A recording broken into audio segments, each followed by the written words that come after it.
त छक्क परेँ। प्रचण्डले सूर्य चिन्ह मेरो हो भनेको सुन्दाखेरि। किन भन्दाखेरि प्रधानमन्त्रीको कति इन्फर्मेसन ऋषि कमलाको बारेमा क्या म त छक्कै परेँ। बोका गरेको छ, ज्वरो भर लागेको छ, हिँडेको छ आफै। पैसै सम्झेर सेलो फाल्न खोज्दा कम्मर सड्यो। म प्रचण्डजीलाई उमेर सम्झिन मेरो अनलाइन टिभी रिपोर्टर्स क्लबले गरेका महत्त्वपूर्ण कामहरू, देशको सेवाका निम्ति, जनताको सचेतनताका निम्ति गरेका कामहरू र आफैले आफ्नो प्रगति गरेका, उपलब्धि गरेका क्षणहरू र सिँढीहरू सम्झिने दिन पनि हो। र यी 23 वर्षका अनुभवहरूलाई लिएर आगामी दिनमा रिपोर्टर्स क्लब अगाडि कसरी बढ्ने भन्ने योजना बनाउने दिन पनि हो। यस घडीमा म रिपोर्टर्स क्लबलाई सफलताका 23 वर्षहरू पार गरेकोमा हार्दिक बधाई भन्न चाहन्छु र आगामी दिनहरू अझ बढी सफलताका हुन सकुन्, अझ बढी जनताको स्नेह, सम्मान, विश्वास रिपोर्टर्स क्लबले आर्जन गर्न सकोस्। म हार्दिक शुभकामना भन्न चाहन्छु। धेरै धेरै शुभकामना छ रिपोर्टर्स क्लबलाई।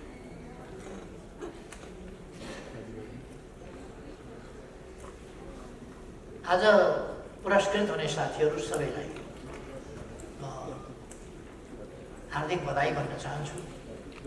तपाईँहरूको कामको, तपाईँहरूको योगदानको मूल्याङ्कन भएको छ र त्यसप्रति सम्मान गरिएको छ। म खुसी व्यक्त गर्न चाहन्छु र पुरस्कृत साथीहरूलाई आगामी दिनका लागि अझ ठुला सफलताको निम्ति अझ बढी पुरस्कृत हुँदै, सम्मानित हुँदै जानुहोस् भन्ने शुभकामना पनि भन्न चाहन्छु। मैले देखेसम्म, बुझेसम्म, अनुभव गरेसम्म रिपोर्टर्स क्लबले मिसन पत्रकारिता भन्दा स्वच्छ पत्रकारिता, निष्पक्ष पत्रकारितामा विश्वास गर्यो। मिसन पत्रकारिता पुरस्कार चाहिँ राखिएर चाहिँ क्या हो जस्तो केही मिसन पत्रिकाहरू हुन्छ जो, केही मिसन पत्रकारिता हुन्छ जो सत्यको मतलब छैन। मिसन के गर्न खोज्या हो त्यो गरेर छोड्यो।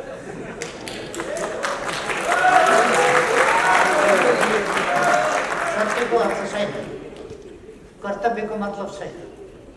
त्यस प्रकारको पत्रकारिताको निकै ठुलो बिटबिटी भएको बेला त्यस्ता पत्रकारिताहरूभन्दा पृथक साँचो पत्रकारिताको साझा मञ्चको रूपमा रिपोर्टर्स क्लबले आफूलाई उभ्याएको मैले पाएको छु। त्यस कारण म रिपोर्टर्स क्लबको प्रशंसा गर्न चाहन्छु। यद्यपि म पुरस्कृत भएको छैन, होइन, म पुरस्कृत नभए पनि अरू पुरस्कृत भए पनि खुसी व्यक्त गर्न पाइयो नि। र म त पत्रकारिता नगर्ने मान्छे कहाँबाट पुरस्कृत हुन्छ। खैर, तपाईँहरूले मलाई पुरस्कृत गर्नुभएको छ।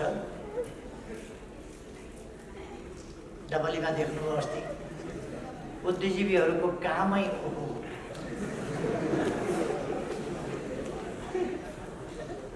त्यहाँ मोडरेटरको काम देख्नुभयो होला तपाईँहरूले, बुद्धिजीवी मोडरेटर। क्या स्ट्यान्डर्ड थियो। त्यस्तो जमानामा त्यहाँ बोलेर सुन्नुभयो। मैले त गर्नसम्म गरेकै हो। केपी ओलीलाई मैले अध्यक्षबाट पनि हटाएकै हो, दलको नेताबाट पनि हटाएकै हो, साधारण सदस्यताबाट पनि हटाएकै हो। म एकताको निम्ति गर्नसम्म मैले योगदान गरेकै हो, प्रयास गरेकै हो। केपी ओलीले बर्बाद। मेरो योगदान तपाईँहरूले बुझ्नुभएकै होला। मैले त केपी ओलीलाई त सदस्यबाट पनि हटाएको हो नि एकताका लागि, वामपन्थी एकताका लागि मैले त हटाएकै हो। यो भाषण कता तालमेल त्यो अलिकति मैले मेलो नपाएको नि। एकता भन्ने शब्दको अपमान योभन्दा बढी डबलीमा लगेर हुर्मत लिने काम। यतापट्टि दुःख कुरो बुझिँदैन। यहाँ बसेर राम्रो बुझिँदैन कुरा, त्यो प्रतिध्वनित भएर आउँछ, त्यता अलिक बुझिन्छ। अघि ऋषि भाइले थुप्रै ताली खानुभयो, राम्रै बोल्नु भएछ भन्ने ठानेर मैले पनि घरिघरि पड्काएँ।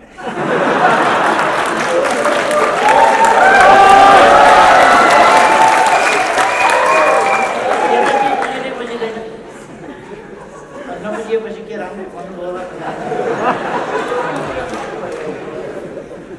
बुझिँदैन। यतापट्टि बसेपछि त्यता चाहिँ बुझिन्छ। त्यसकारण त्यताकोले ताली पड्काउनुहुन्छ, यताकोले एकछिनपछि ताली पड्काउनु। अरूले पड्काएको देखेपछि पड्काउने बेला भएछ। खै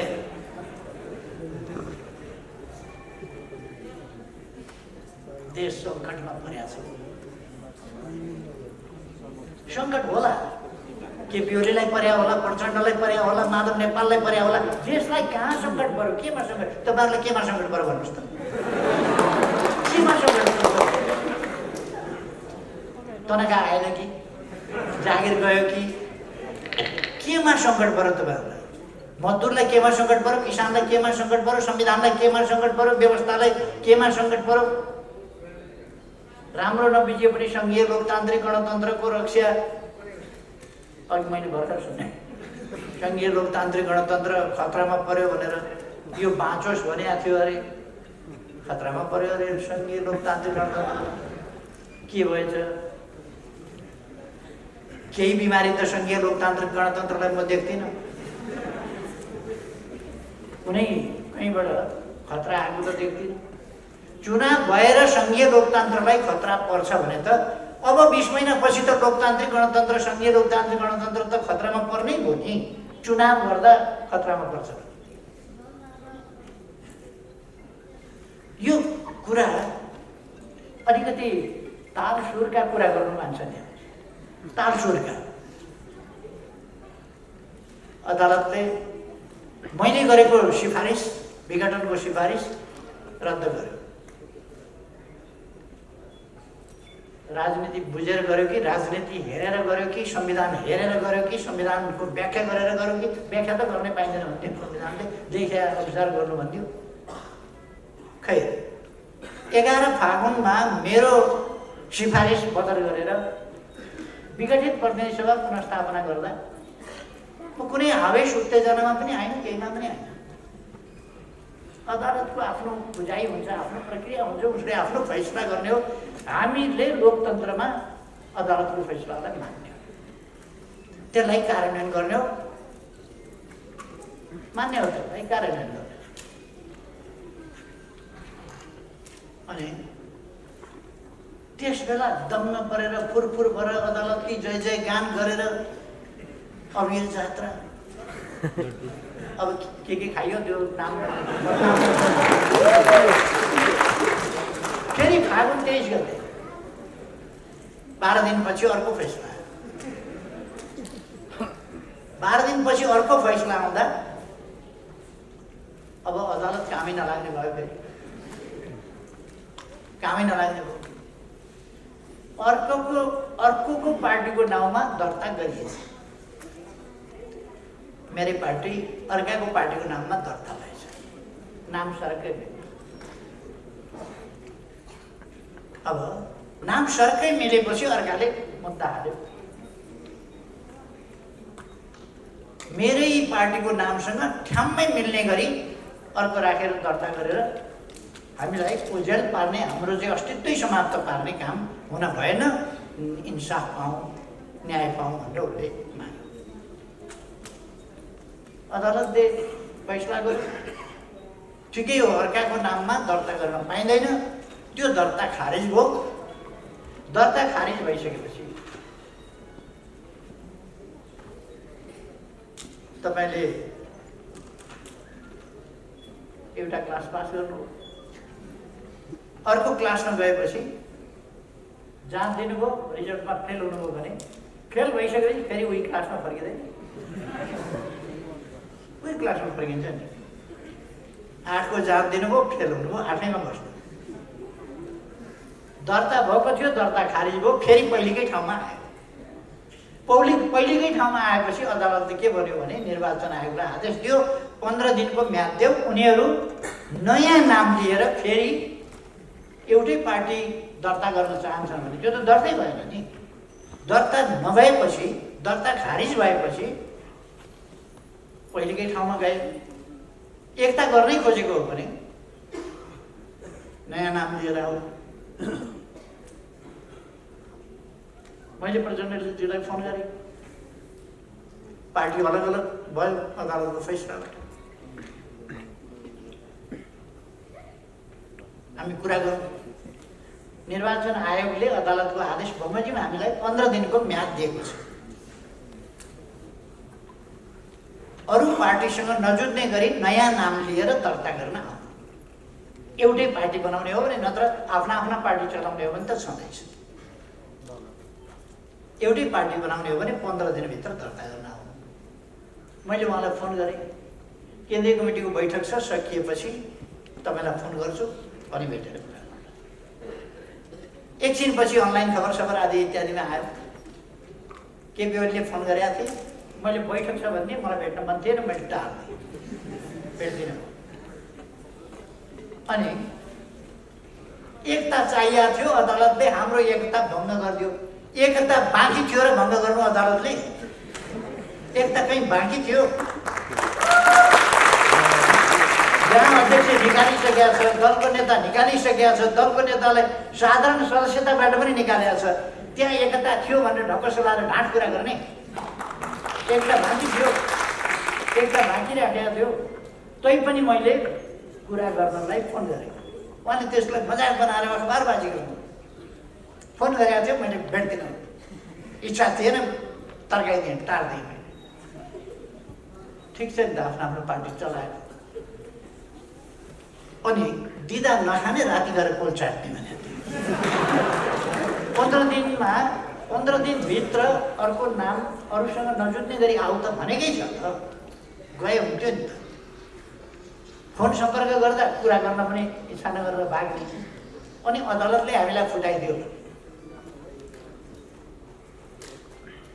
मुद्दा लडेर जाली फटा हुन्छन् गाउँघरमा केही मुद्दा लडेर अनेक हिसाबले जाली तर्क प्रमाण अनेक पसारेर अदालतलाई गुमराहमा पारेर अर्काको बाली हडप गर्ने, अर्काको कमाई, अर्काको आम्दानी हडप गर्ने, अर्काको जिन्दगीभरिको पसिना हडप गर्ने हुन्छन्।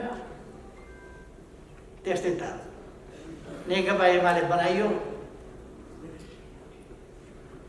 नेकपा एमाले बनाइयो। त्यो खोसेर लाने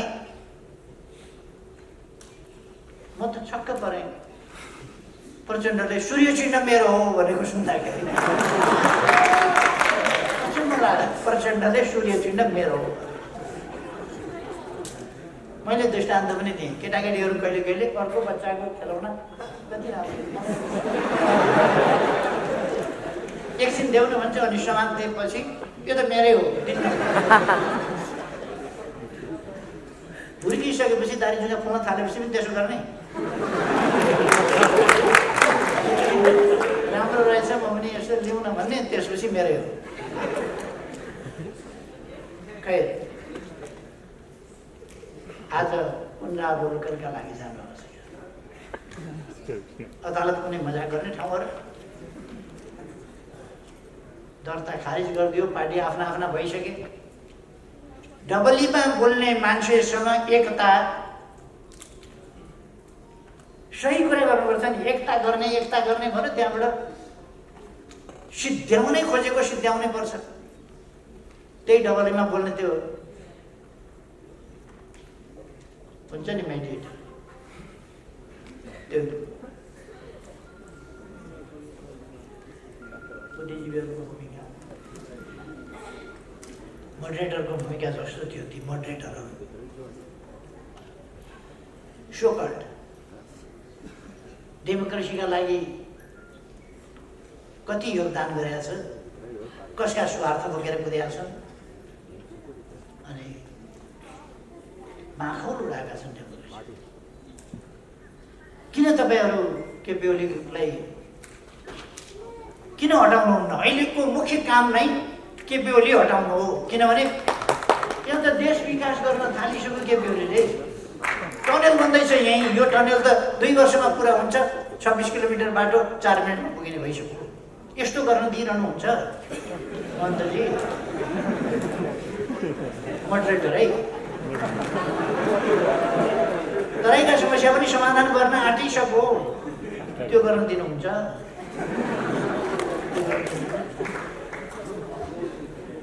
विप्लवका समस्या समाधान गरो, सिके राउतका समस्या समाधान गरो। पूर्व पश्चिम राजमार्ग चौडा गर्दैछ, तुइन हटाइसक्यो, झोलुङ्गे पुलहरू बनाइसक्यो, ठुला हाइवेहरू कति बनाइसक्यो। अहिले त दिनमा लगभग 10 किलोमिटर जस्तो बाटो बन्ने स्थिति दैनिक। मेलम्चीको पानी खसाइसक्यो, छिटो हटाउनु परेन? छिटो हटाउनु पऱ्यो।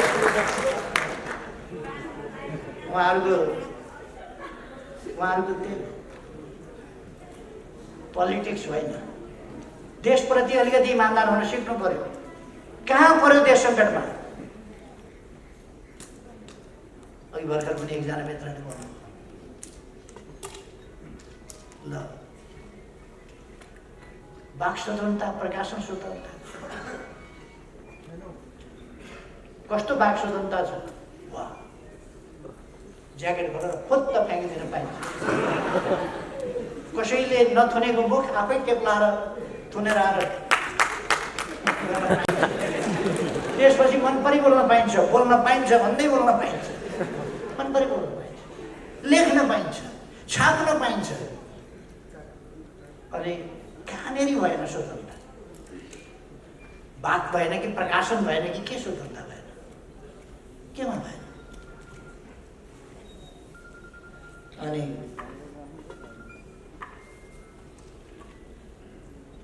सङ्घीयतामा समस्या के पर्यो?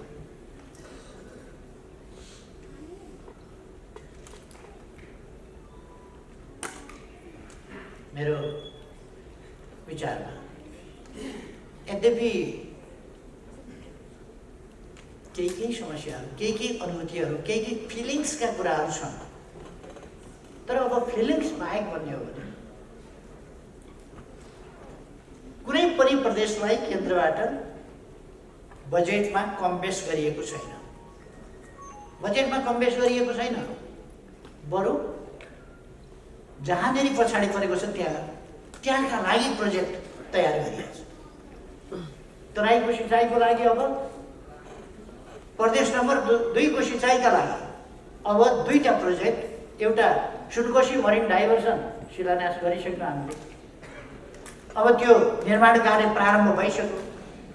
अब सुनकोशी कमला डाइभर्सन सुरु गर्छौँ र त्यसो गर्दाखेरि अहिलेको आयोजनाले 12 रौतहट, सर्लाही, महोत्तरी र धनुषालाई सिँचाइ गर्छ।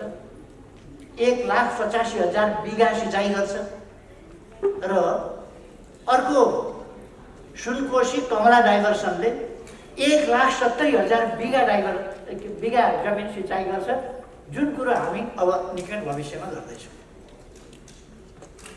अनि कुनै प्रदेशप्रति भेदभाव होइन। हुलाकी राजमार्ग, सिमानामा बाँधिएका बाँध वा बाटाका नाममा बनाइएका हल्का हल्का संरचनाहरूले डुबान जुन गर्थ्यो त्यसलाई खोल्ने प्रबन्ध। अघिल्ला सरकारहरूले त बाँध बाँधेको त ठुलो हेरेका थिए नि त। अहिले त बाँध खोल्ने काम गरिरहेको छ। गत वर्षको त्यस्तो डुबानमा पनि तराईमा त्यति डुबान भएन, किनभने धेरै ठाउँमा हामीले खोल्ने प्रबन्ध भारत सरकारसँग ती खोल्ने कामहरू भएका छन्। र हुलाकी राजमार्ग, त्यो हुलाकी राजमार्ग हामी जन्मिनभन्दा अगाडिको राजमार्ग बाटो हो। त्यसलाई राजमार्गको रूपमा विकास गर्ने भनेर कुरा चलेको धेरै भएको थियो। अघिल्लोपल्ट प्रधानमन्त्री महोदय 10 अरब रकम छुट्याएर बनाउन सुरु गरेको आफैले, अरूको भर नपर्ने आफै बनाउने भनेर अहिले लगभग 95% सिद्धियो भनेर आज मात्रै हो 11 मैले अखबारमा पढेको थिएँ, लगभग 95% सिद्धियो काम भनेर। केही आरक्षणका क्षेत्रहरू, केही यस्ता क्षेत्रहरूमा जहाँ कानुनी प्रावधानहरूको व्यवधान थियो त्यसलाई हटाउनु पर्छ। हामीले थुप्रो विकासका कामहरू गरेका छौँ।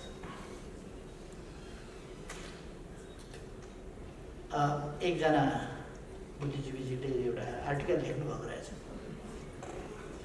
त्यो आर्टिकल के लेख्नु भएको रहेछ भने फागुन 3 गते केपी ओलीले अब के गर्छु भनेनन्, विगत 3 वर्षमा के गरे भनेर इतिहास सुनाएर बसे, पछाडिका कुरा बितेका कुरा गरेर बसे, अब के गर्छु भनेर।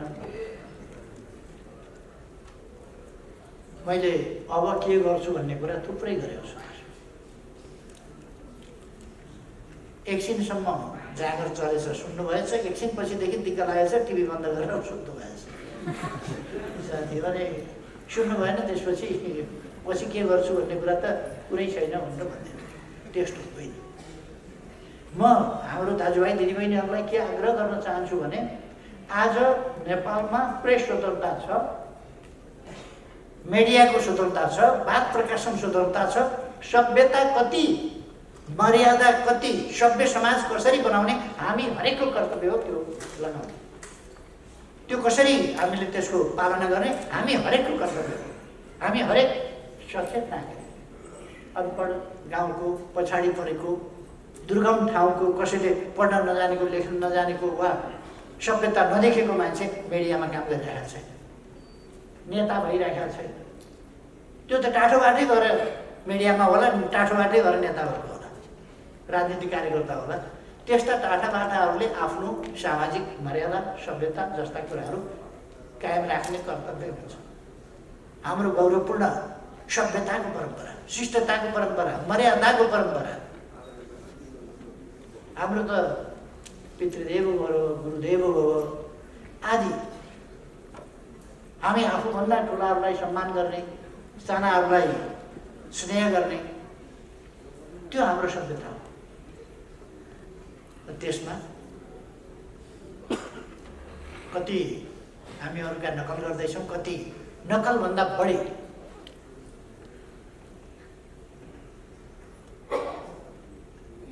त्यो नकलभन्दा पनि अलिकति पारी नै गइरहेको। यी कुरा हामीले आफैले सोच्नुपर्ने अवस्था चाहिँ मलाई लाग्छ। सोच्नुपर्छ हामीले कि हाम्रो सामाजिक मर्यादाको परिपाटी, सभ्यताको परिपाटी ध्वस्त नहोस्, हाम्रो समाज एउटा शिष्ट सभ्य समाज होस् भन्ने कुरा। कुनै विदेशीले पनि हाम्रा कुराहरू पढ्दाखेरि आश्चर्यचकित भएर नेपालको एउटा कल्चरल स्ट्यान्डर्डप्रति नकारात्मक धारणा फैलाउने स्थिति नहोस् भन्ने कुराहरूले ध्यान दिन जरुरी छ।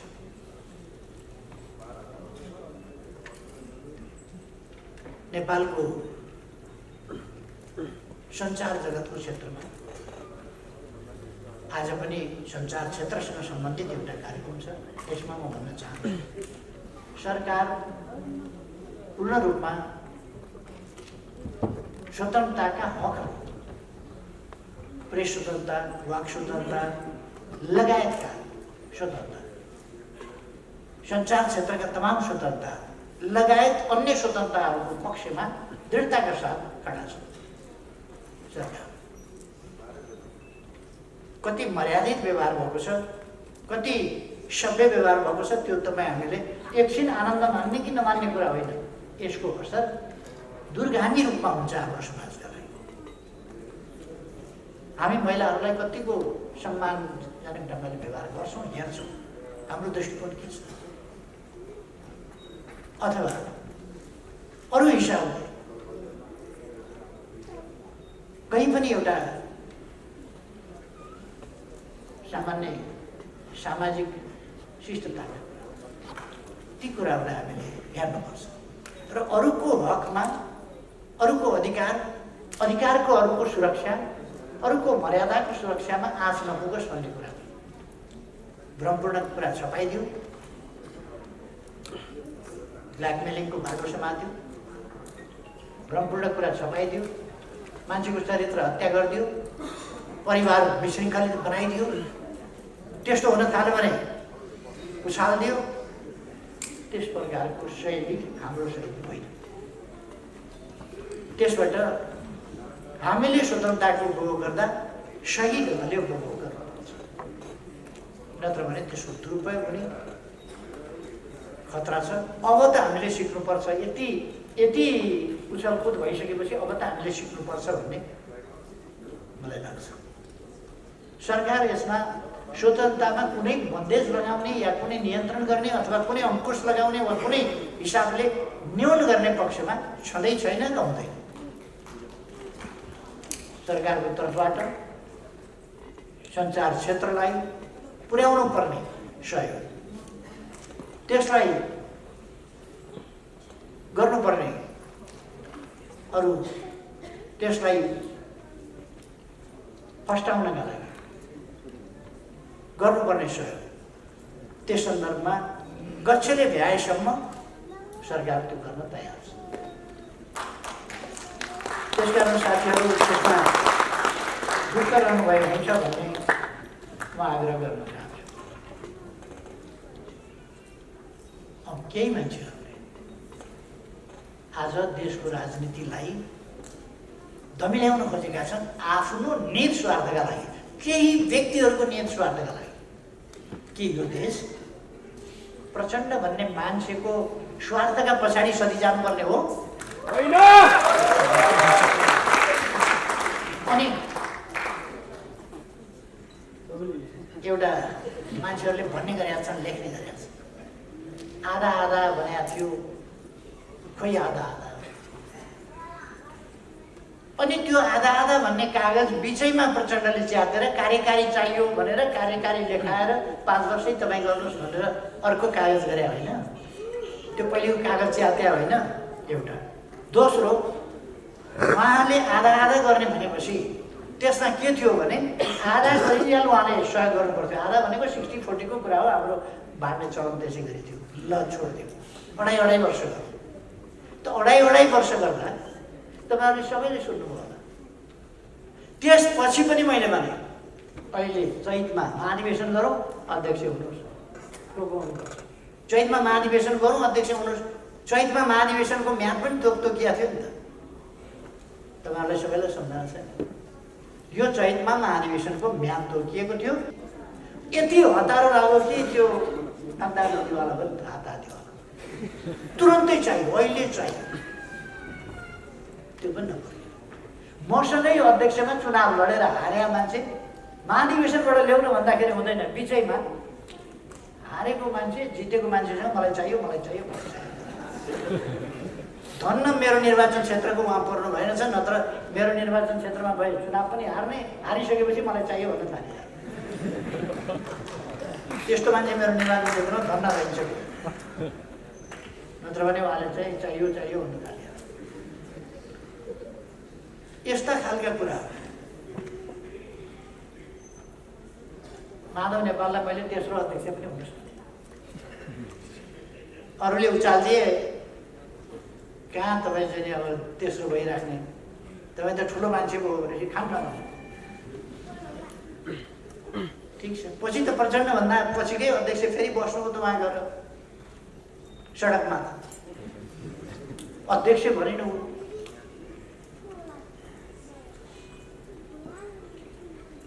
म सानो हुनुभन्दा अगाडि बडो चल्थ्यो। म सानो हुनुभन्दा अलिक अगाडि केटाकेटीहरू बिहे गरी खेल्थे। दुला हुन्थ्यो, दुलै हुन्थ्यो, कोही बाजा बजाउने, कोही भोज लगाउने, यस्तो बिहे गरी खेल्ने भन्ने एउटा खेल हुन्थ्यो।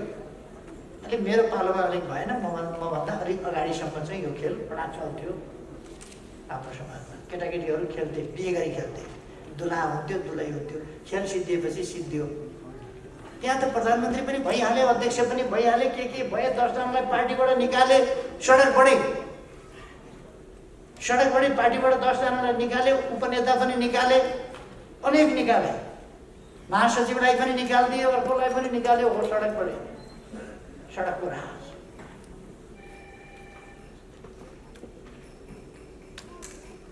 र त्यो खेल सिद्धिएपछि फेरि सिद्धियो त्यो।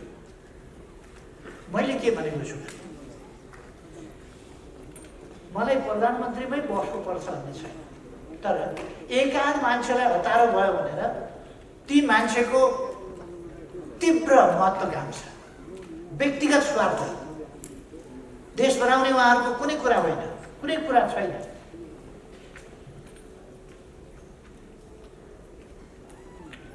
आफ्नो पदको स्वार्थ,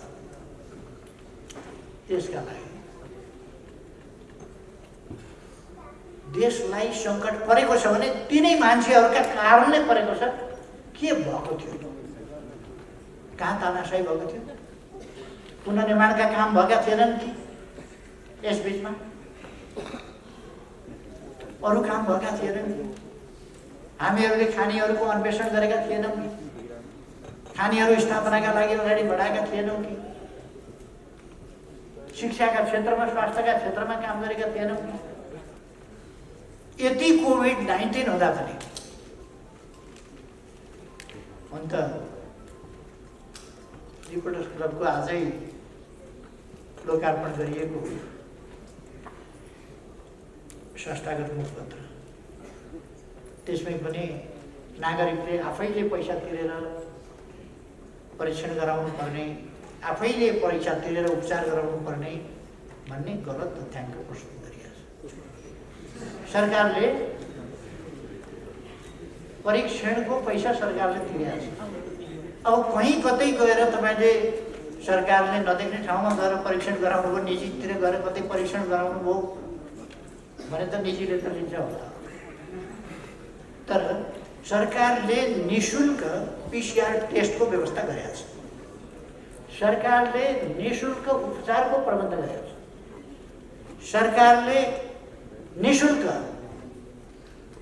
धेरै देशहरूमा, हामीभन्दा धेरै विकसित देशहरूमा खोप छैन, हाम्रो देशमा खोप पनि ल्याएको छ र लगाइ पनि 20 लाखलाई लगाइसकेको छ। हिजो मात्रै पनि हामीले 8 लाख डोज खोप फेरि दियौँ चाइनाबाट अनुदानस्वरूप प्राप्त खोप। अनुदानमा प्राप्त भएको त निःशुल्क लगाइदिने नै भयो। त्यो मात्रै होइन, किनेर भए पनि जसरी भए पनि सम्पूर्ण जनतालाई निःशुल्क खोप सरकारले उपलब्ध गराउँछ भनेर हामीले डिक्लेयर गरेका छौँ। अनि अब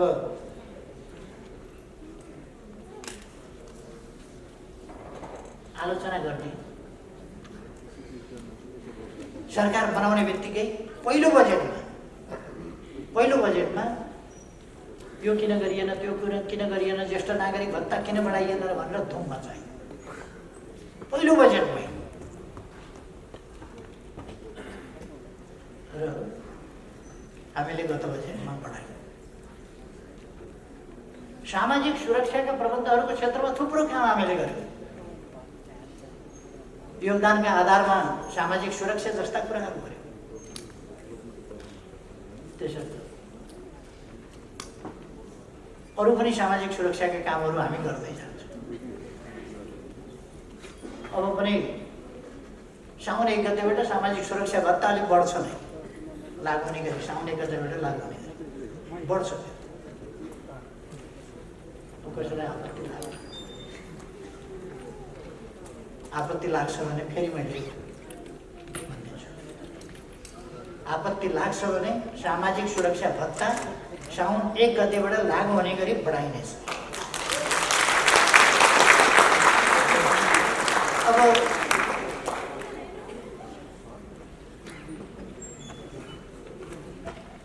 यो बुढाबुढी पनि हेर्न थाल्यो, यसरी अन्ध पनि हेर्न थाल्यो। यो सरकार त छिटो हटाउनु पऱ्यो, साउन 1 गतेदेखि त फेरि बढाएर लागु गर्ने भनिसक्यो। अब मान्छेहरूलाई यो छटपट्टि भरेबाट अर्को सुरु हुन्छ, निन्द्रा लाग्छ।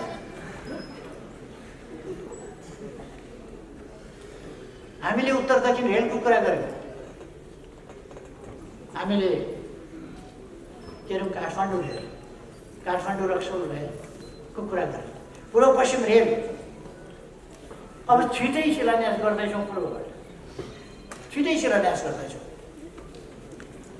पहिले कतिपय ठाउँमा बाटोहरू पनि राखेका छन्, राइट अफ वे स्पष्ट गरिएको छ।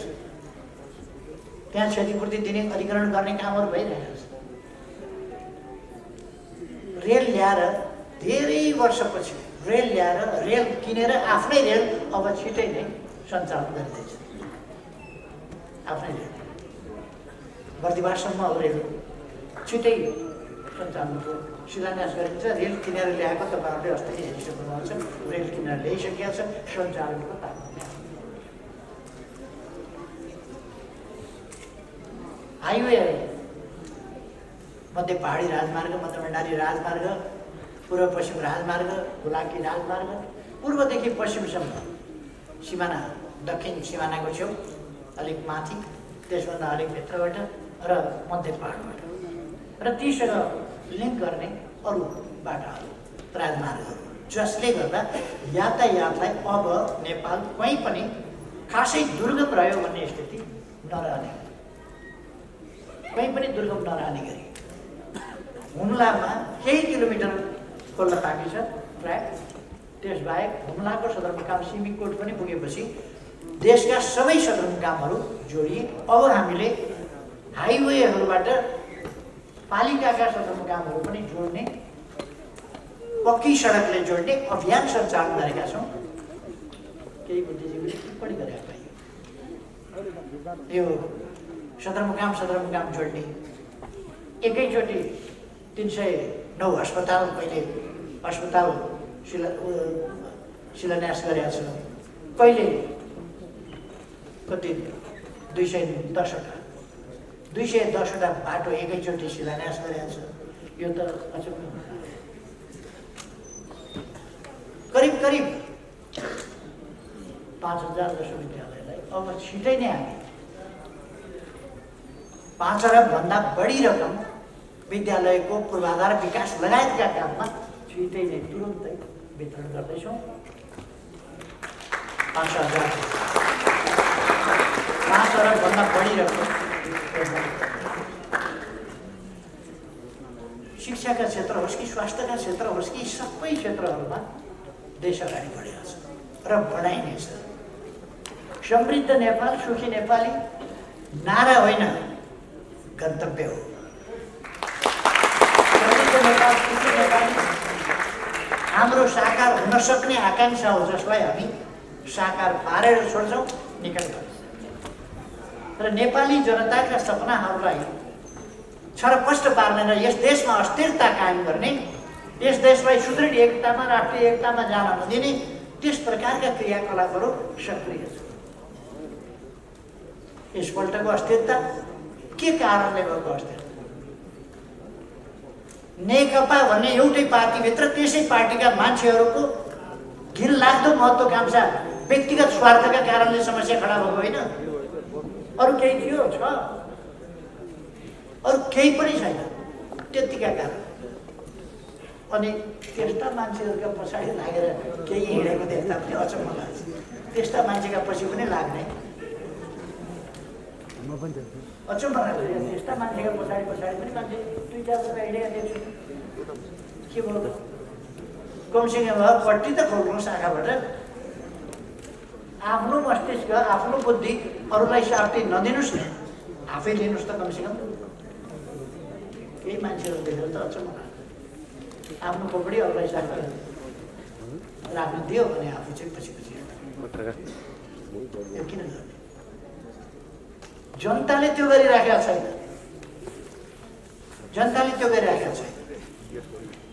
तर केही मान्छे छ भोपो बजाउन सिपाल प्राय अलिक आफूलाई ठुलै हुँ भन्ने ठान्ने त्यस्ता मान्छेहरू नै त्यसमा लागेको देखिन्छ। खैर, हामी नेपाली जनता सचेत भएका छौँ भन्ने मलाई लाग्छ। त्यसकारण नक्कली कुरा गरेर पार्टी किन फुटाइदिएको हो भन्दा निर्वाचन आयोगमा गएर पार्टी एउटै बनाएर थपक्क दर्ता गर्न कसले रोकेको छ? कसरी रोकेको छ?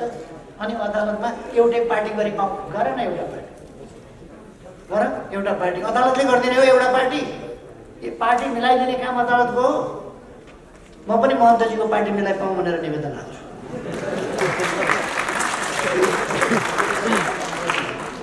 अब उहाँ र म नमिल्ने अदालतमा गएर महन्तजीको पार्टी मिलाइपाउँ कुनै राजनीति भयो यो मिल्ने हो भने प्रचण्डजी मिल्न खोजे हो भने मिल्ने बाटो हिँड्नुहोस् न तपाईँ डबलीको भाषा बोलेर एकताका डिङ हाक्ने गफ दिने डबलीका भाषा बोलेर बेकारका उल्टा फाल्टा कुरा नगरेको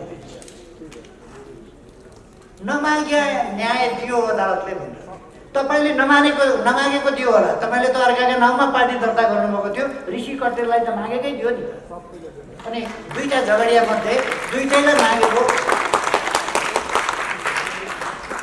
एउटी मान्छे घाम अर्की मान्छे पानी अब त्यसमा दुईटैलाई घाम पनि पानी पनि कसरी दिने ऋषि कटेललाई मागेको न्याय दियो प्रचण्डलाई मागेको न्याय दिएन अरे नमागेको न्याय दियो अरे उहाँहरूले नमागेकै हो अर्काका नाउँमा पार्टी दर्ता गरेर पेलेर मिचेर भ्याकुलाले मिचेर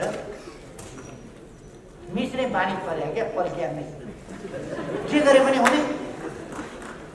जे गरे पनि हुने उहाँहरूको बानी के पर्यो भने विनाश गरे पनि हुने ध्वस्त गरे पनि हुने भत्काए पनि हुने लुटे पनि हुने मारे पनि हुने कुटे पनि हुने काटे पनि हुने जे गरे पनि सयकातमा भोका गरेको छ ज्वरो भर लागेको छ हिँडेको छ आफै त्यो भएको हुनाले बानी बिग्रिएको अब त्यो चल्दैन प्रचण्डजी ती दिन गए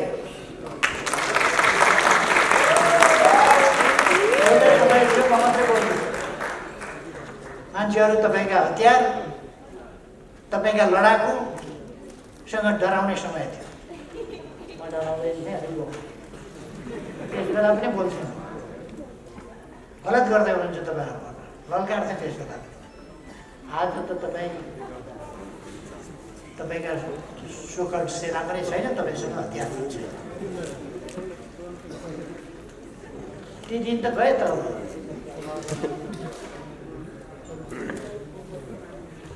हाम्रो गाउँमा एकजना हजुरबा हुनुहुन्थ्यो छेलो भन्ने खेल हुन्थ्यो ठुल्ठुलो ढुङ्गो टिपेर फ्याँक्ने खेल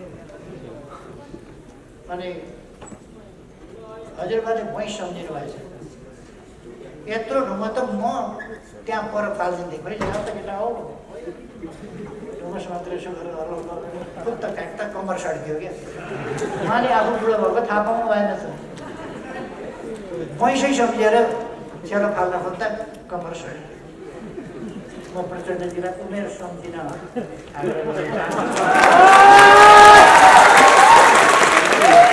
उहिले सम्झिएर छेलो फ्याँक्न नखोज्नुहोस् ढाड सड्किन्छ त्यो जमाना गयो समय चाहिँ फेरि यस्तो चिज हो नि फर्केर आउँदै आउँदैन समय कहिल्यै फर्केर त्यो त अगाडि नै जान्छ बगिरहन्छ खोलाको पानी जस्तै बग्दै जान्छ अब अरू विषयहरूमा आज किन जाँदै रिपोर्टर्स क्लबकै कुरा ऋषि धमलाका मेहनत परिश्रम एउटा ग्रासरुटबाट उठेर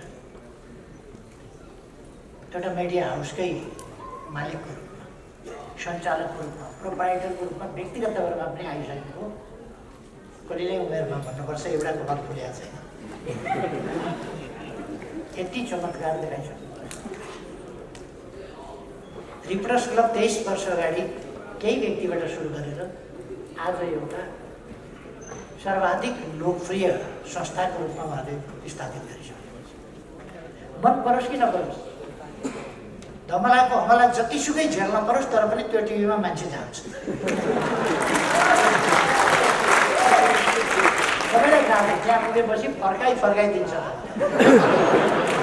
फर्काइ पनि दिने चर्को हमलाको सामना गर्नुपर्छ घरदेखि मनमा आएर मान्छे जानुपर्छ तर पनि त्यसलाई उपेक्षा गर्न सक्दैन त्यहाँ पुग्नै पर्छ जानै पर्छ अर्को ऋषि धौलासँग अर्को एउटा क्षमता छ, कोही आउँदिन भन्यो भने क्रेनले उठाएर, यदि कोही आउँदैन भन्यो भने त्यसलाई क्रेनले ट्याप्प समातेर ठप्प ल्याएर। यस्तो म्याग्नेट छ ऋषि धमलासँग, जुन म्याग्नेटले नजिकै जान्न भने टपक्क तानिहाल्छ, नजिकै जान्न भने टपक्क तान्छ, त्यो खालको चुम्बकत्व। त्यसै कारण रिपोर्टर्स क्लब आज यहाँ छ। त्यसै कारण रिपोर्टर्स क्लबले सुरु गर्दाखेरि एउटा सानो भाडाको कोठामा मुस्किलसँग यति पुरस्कार बाँड्ने हैसियत कहाँ थियो त्यस बेला? त्यो त बडो अप्ठ्यारो असहज अवस्था थियो। त्यस अवस्थाबाट त्यो प्रणालीसँग जुधेर गरेर भूमिगत मान्छे पनि त्यहाँ भूमिगत हिसाबले ल्याएर बोलाएर भूमिगतै फर्काउने त्यो सामर्थ्य पनि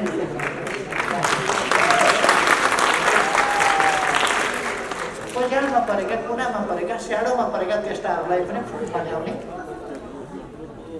त्यो काम पनि नसोचेका इस्युहरू कहिले कहिले चट्ट सामनेमा ल्याइदिने र त्यसले कुन इस्यु कति बेर ल्याउन पर्छ अगाडि त्यसमा बहुतै कुशलता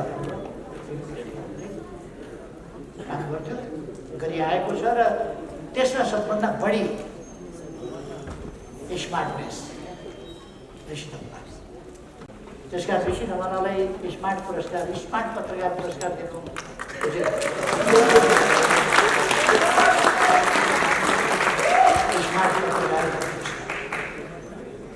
मेरो सिफारिस है तपाईँहरूले जान्नेको लागि। कहिले यो रिपोर्टर्स क्लबमा आगामी दिनमा यसले उन्नति प्रगति गर्दै जाओस्, धेरैको मन जित्दै जाओस्, धेरैको स्नेह जित्दै जाओस्, धेरैको सहयोग प्राप्त गर्दै जाओस्, धेरै ठुलो सेवा देशले जनताका निम्ति गर्दै जाओस्। धन्यवाद।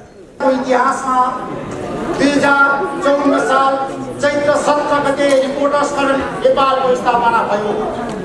रिपोर्टर्स क्लब नेपालको स्थापना हुँदाखेरि हामी 15-20 जना रिपोर्टर साथीहरू बसेर कोठाभित्र छलफल गरिरहेका थियौँ रिपोर्टर्स क्लब नेपाललाई कस्तो बनाउने, रिपोर्टर्स क्लब नेपालको यात्रा कहाँसम्म पुर्याउने र रिपोर्टर्स क्लब नेपाल सबैको साझा संस्था कसरी बनाउने भन्ने बारेमा हामीले त्यतिखेर जुन किसिमको एउटा टिम बनाएका थियौँ, छलफल गरेर रिपोर्टर्स क्लब नेपालको स्थापना गरेका थियौँ। आज 23 वर्ष पुग्दाखेरि म ऋषि धमला पनि सम्माननीय प्रधानमन्त्रीज्यू लक्का जवान भइसकेको छु र तपाईँ जस्तो एउटा परिपक्व राजनेता यो देशले पाएको छ। तपाईँको नेतृत्वमा यो देशमा विकास र समृद्धिको यात्रा सुरु हुनुपर्छ भनेर मैले सुरुदेखि नै भनेको थिएँ। आज पनि म त्यो कुरा भन्न तयार छु। हामी सबैले सम्माननीय प्रधानमन्त्री केपी शर्मा ओलीलाई ताली बजाएर पनि 14 वर्ष प्रजातन्त्रको लागि जेल बस्नुभयो। संघीय लोकतान्त्रिक गणतन्त्रसम्म आइपुग्दाखेरि तपाईँले धेरै आरो अवरोध र चुनौती अप्ठ्याराहरू खेप्दै यो देशको प्रधानमन्त्री तपाईँ बन्नुभएको छ। दोस्रो पटक हामीलाई विश्वास छ, रिपोर्टर्स क्लब नेपाललाई विश्वास छ यो देशको जनताले, यो देशको तमाम हरेक दल तबकाले तपाईँलाई मन पराउँछन्। त्यसैले आज तपाईँ सबैको अगाडि लोकप्रिय प्रधानमन्त्रीको रूपमा स्थापित हुनुभएको छ। आज रिपोर्टर्स क्लब नेपाल 23औं वर्षमा प्रवेश गरिरहँदाखेरि हामीले प्रमुख अतिथिको रूपमा तपाईँलाई बोलाएको छौँ। किन म यहाँहरू सबैलाई सञ्चारकर्मीलाई आग्रह गर्न चाहन्छु, यो कार्यक्रम सबै मिडियाबाट प्रत्यक्ष प्रसारण भइरहेको छ। यहाँ हाम्रो देशमा एउटा शालीन बौद्धिक नेता पनि हुनुहुन्छ, सबैले मानेको जनता समाजवादी पार्टीका कार्यकारी अध्यक्ष महन्त ठाकुर। तपाईँहरू सबैले ताली बजाएर होला पनि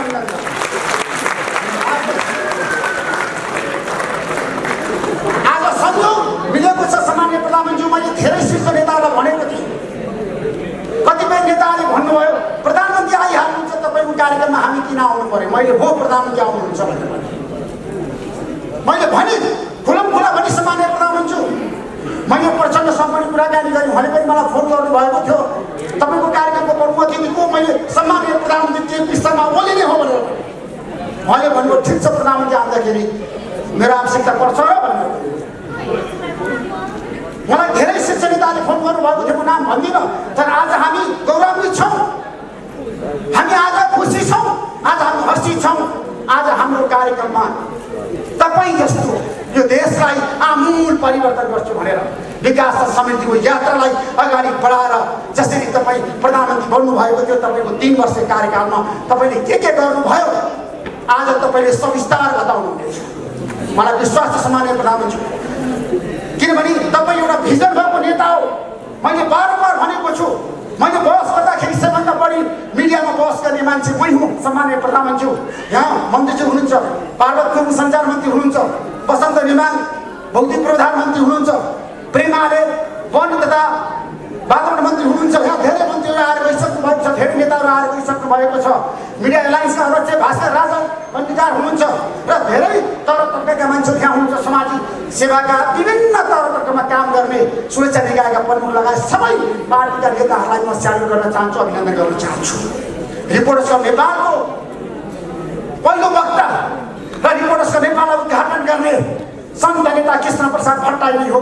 उहाँले मलाई भन्नुभएको थियो पहिलो साक्षात्कार कार्यक्रममा, ऋषि बाबु रिपोर्टर्स क्लबको पहिलो वक्ता म भने रिपोर्टर्स क्लबको इतिहास तपाईँले रच्न सक्नुहुन्छ भनेर मलाई कृष्ण प्रसाद भट्टराईले भन्नुभएको थियो। म गौरवको साथ सम्माननीय प्रधानमन्त्री तपाईँको अगाडि म भन्न चाहन्छु, रिपोर्टर्स क्लब नेपाललाई मैले जसरी 23 वर्ष हाँकी आज म छाती फुलाएर भन्न सक्छु, मैले नेपाली पत्रकारितामा यो देश र जनताको लागि काम गरेको छु जसरी तपाईँले गर्नुभएको छ। नेपाली पत्रकारिता मैले जीवनमा धेरै कठिन यात्रा पार गरेको सम्माननीय प्रधानमन्त्री। म यति वृत्तान्त यहाँ सबै कुरा बताउन चाहन्न। 23 वर्षसम्म रिपोर्टर्स क्लब नेपाललाई ल्याउनको लागि मलाई धेरै चुनौती, धेरै अप्ठ्यारा, धेरै सङ्घर्षका यात्राहरू मैले पार गर्न पर्यो सम्माननीय प्रधानमन्त्री। म एउटा गाउँको ठिटो ज्यामुनबाट काठमाडौँ प्रवेश गरेको 2046 सालको जनआन्दोलनमा 7 दिन जेल परेको 14 वर्षको उमेरमा। तपाईँ 14 वर्ष प्रजातन्त्रको लागि जेल बस्नुभयो, जेलको कालकोठरीमा तपाईँ बस्नुभयो। तपाईँले भन्नुभयो म प्रजातन्त्र न्यायसँग सम्झौता गर्दिनँ। मैले पनि भने म 14 वर्षको उमेरमा जेल पर्दाखेरि यही पुलिस क्लबमा म थिएँ। अहिले नेपाल पुलिस क्लबको रूपमा परिचित छ। म यही पुलिस क्लबमा मलाई थुनिएको थियो। 7 दिन मैले भनेको थिएँ जबसम्म नेपालमा प्रजातन्त्र आउँदैन म यहाँबाट निस्कने भनेर सम्मानित गर्छु। मेरो पत्रकारिताको इतिहासको कुरा गर्दा मैले 46 सालको आन्दोलन सँगसँगै नेपाली पत्रकारिता मैले काम गरेको हुँ। आज रिपोर्टर्स क्लब नेपालको 13औं वार्षिक उत्सव यहाँ मनाइरहँदाखेरि मैले मुलुकको एउटा सफल प्रधानमन्त्रीको रूपमा पर्व अतिथि बनाइरहँदाखेरि भोलि धेरै न्युज बन्न सक्छ, धेरै समाचारहरू बन्न सक्छ। मलाई कुनै पनि डर छैन। ऋषि धमाला जमिनबाट उठेर आएको व्यक्ति हो सम्माननीय प्रधानमन्त्री। जसरी तपाईँ नेपाली जनताले मन बनाएर निर्वाचित प्रधानमन्त्री हो, त्यसै गरी नेपाली पत्रकारितामा म जिरोबाट यहाँसम्म आइपुगेको। मलाई भन्न कुनै डर छैन, कुनै लाज छैन, कुनै हिचकिचाहट छैन सम्माननीय प्रधानमन्त्री। मेरा यात्राहरू, मेरा केही सङ्घर्षसम्म आज आइपुग्दाखेरि मैले 4-5 वटा मिडियाको नेतृत्व गर्ने मौका पाएँ सम्माननीय प्रधानमन्त्री। आज prime time television, Divyadarshan television, Nepali radio network, radio यानारायण लगायत रिपोर्टर्स क्लब र रिपोर्टर्स नेपाल.com लगायत धेरै मिडियाको मैले नेतृत्व गरेको सम्माननीय प्रधानमन्त्री। म एउटा साधारण किसानको छोरो हुँ। आज यो देशको नेपालको विकास समितिमा नेपाली पत्रकारिताले अब फड्को मार्नुपर्छ, व्यवसायिक पत्रकारिता अगाडि बढ्नुपर्छ भनेर लगातार लागेको व्यक्ति हुँ। त्यसैले आज सम्माननीय प्रधानमन्त्रीज्यू र महन्त ठाकुरलाई साक्षी राखेर म भन्न चाहन्छु, हाम्रो देश भनेको पहाड, हिमाल, तराई र प्रदेश मिलेर बनेको छ। केपी शर्मा ओली र महन्त ठाकुर मिलेर यो देश बनाउनु छ। एकपल्ट मेरो आग्रह छ,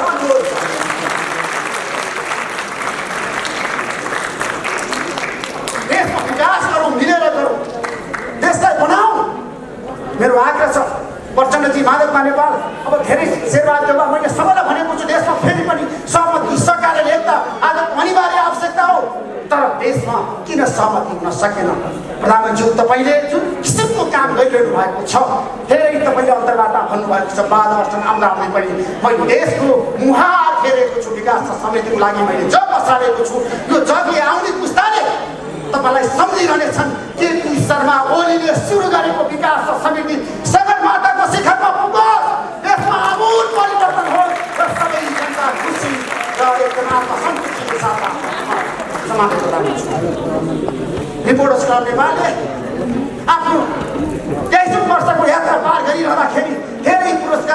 स्थापना गरे सम्माननीय प्रधानमन्त्री। आज म दाबीका साथ भन्छु, नेपालमा पहिलो पत्रकारिताको क्षेत्रमा पुरस्कार स्थापना गर्ने रिपोर्टर्स क्लब नेपाल हो। ताराई प्रसाद कोइरालाबाट सुरु भएको पत्रकारिता पुरस्कार आज मदन भण्डारी पत्रकारिता पुरस्कारसम्म आइपुग्दा रिपोर्टर्स क्लब नेपालले सबै क्षेत्रलाई समात्यो, सबै क्षेत्रलाई समेटेको छ सम्माननीय प्रधानमन्त्री। सबै क्षेत्रलाई, सबै तह तबकालाई हामीले समेटेर नेपालको पत्रकारिताको क्षेत्रमा लाग्ने युवा उत्साहित र परिपक्व पत्रकारहरूलाई अभिनन्दन गर्छौँ, पुरस्कृत गर्छौँ। आज मदन भण्डारी पत्रकारिताबाट को पुरस्कृत हुँदै हुनुहुन्छ तपाईँलाई थाहा छ। हामीले रेडियो सञ्चार क्षेत्रको कुरा गर्दाखेरि अथवा मदन भण्डारीसँग निकट रहेर काम गरिरहँदाखेरि त्यतिखेर गोपाल गुरगाई भनेको सबैले चिनेको नाम आज हामी पुरस्कृत गर्दैछौँ। मदन भण्डारी पत्रकारिता पुरस्कारबाट 1 लाख रुपियाँ दिएर आज हामीले, किन भन्दाखेरि नेपाली पत्रकारिता क्षेत्रमा धेरै मान्छेहरू छन्, योग्य सोचे मान्छे छन्। मैले आफ्नो बुवा आमाको नाममा पुरस्कार स्थापना गरेँ। सम्माननीय प्रधानमन्त्री, म 7 वर्षको उमेरमा आमा गुमाएको, 25 वर्षको उमेरमा बुवा गुमाएको मान्छे हुँ।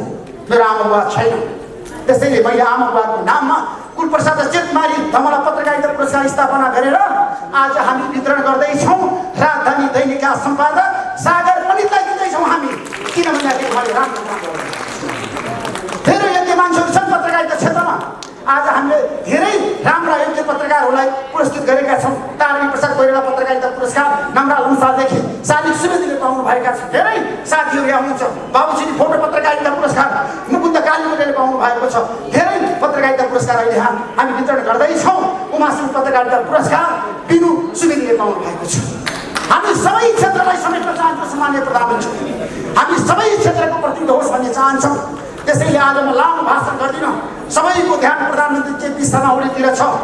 आज यहाँले यो देशको मार्ग निर्देशक, यो देशको एजेन्डा, यो देशको आगामी यात्रा र महन्त ठाकुरले बोल्नु बाँकी छ।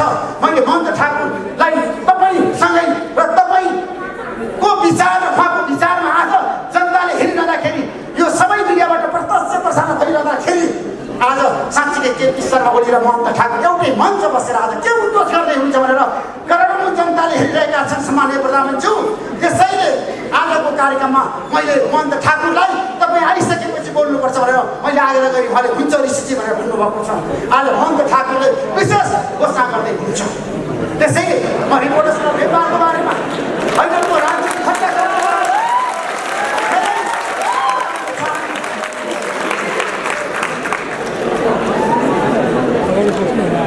त्यसैले आज हामी एउटा कठिन घडीमा छौँ। सबै शक्तिको बिचमा एकता सहमति र सरकारले हुनैपर्छ भन्ने पक्षमा छौँ। त्यसैले देशमा अब विकास कसको नेतृत्वमा, अब देशमा निकास कसको नेतृत्वमा, त्यो आज केपी शर्मा ओली र महन्त ठाकुरले गर्नुहुन्छ। यहाँ दुवैले मलाई विश्वास छ पछिल्लो समय नेपाली राजनीतिमा जुन किसिमको एउटा सहयात्रा सरकारको सुरुवात भएको छ यो सफल रहोस्। र म जाँदै सम्माननीय प्रधानमन्त्री, मैले धेरै बोल्छु। म रेडियोमा पनि, टेलिभिजनमा पनि, रिपोर्टर्स क्लबमा पनि धेरै लेख्छु, पत्र पत्रिकामा पनि। आज मैले बोल्ने होइन, आज बोल्ने सम्माननीय प्रधानमन्त्री केपी शर्मा ओलीले हो। यहाँ हजारौँ मान्छे तपाईँलाई हेरिरहेका छन्। यहाँ 3 घन्टादेखि तपाईँलाई पुरिरहेका छन्, 12 बजेदेखि अहिलेसम्म। किनभने केपी शर्मा ओली आएर के बोल्नुहुन्छ। त्यसैले म लामो भाषण गरेर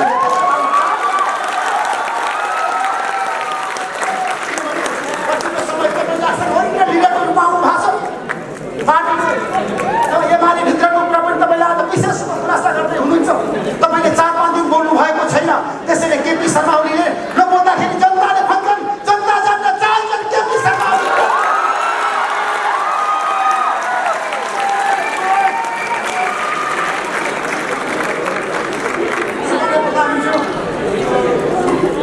आज रिपोर्टर्स क्लब नेपालको 13औं वार्षिक उत्सव मनाइरहँदाखेरि रिपोर्टर्स क्लब नेपालले के गर्यो तपाईँलाई थाहा छ। तपाईँले 2 वर्ष अघि जुन कुरा भन्नुभएको थियो, मेरो बारेमा 16-17 मिनट बोल्नु भएको थियो। अहिले पनि म रस्याङ्ग सम्झिन्छु। किन भन्दाखेरि प्रधानमन्त्रीको कति इन्फर्मेसन ऋषि कमलाको बारेमा क्या म त छक्कै परेँ। हरेक कुरामा एकदम मुक्त जानकार प्रधानमन्त्री हामीले पाएका छौँ। सबै कुरामा पक्का, सबै कुरा। त्यसैले रिपोर्टर्स क्लब नेपाल आज आइपुग्दाखेरि महेन्द्र ठाकुरज्यू तपाईँ आइदिनुभयो, म धेरै आभारी छु तपाईँलाई एकपटक। अब यहाँबाट त नभनौँ, मैले भनेको कि केपी शर्मा ओलीज्यूलाई पनि तपाईँ प्रधानमन्त्री बन्नुहुन्छ भने उहाँ प्रधानमन्त्री बन्नुभयो 2 पटक। म आज घोषणा गर्छु, मलाई कसले के भन्नुहोस् मतलब छैन, एकपटक यो देशको प्रधानमन्त्री महेन्द्र ठाकुर बन्नै पर्छ।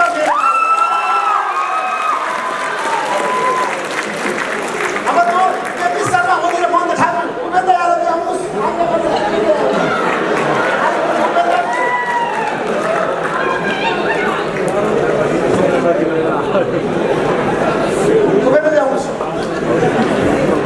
त्यसैले आजको कार्यक्रममा लामो नबोलिकन अब पुरस्कार वितरण छ। यहाँ धेरै नेताहरू हुनुहुन्छ, शीर्ष नेताहरू हुनुहुन्छ।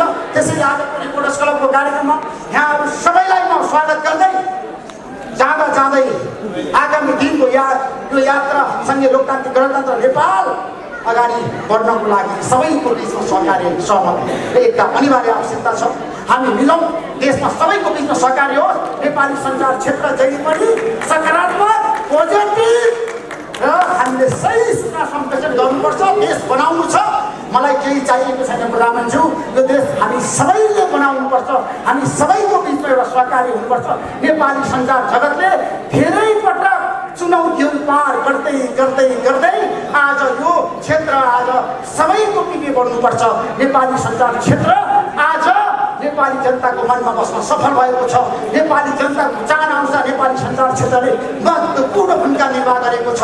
नेपाली सञ्चार जगत आज जनताप्रति उत्तरदायित्व छ, देशप्रति उत्तरदायी छ। यसले खेलेको भूमिका आज सबै नेपालीको लागि सदा टिकेर रहनेछ। हामी सधैँ यो देशको विकास र समृद्धिको पक्षमा रहनेछौँ। देशमा भ्रष्टाचार अन्त्य हुनुपर्छ, सुशासनको प्रत्याभूति जनताले पाउनुपर्छ। आगामी दिनमा पनि हामी त्यही यात्रामा अविरल रूपमा अगाडि बढ्नेछौँ भन्दै सम्माननीय प्रधानमन्त्रीलाई आज प्रमुख अतिथिको रूपमा आइदिनु भएको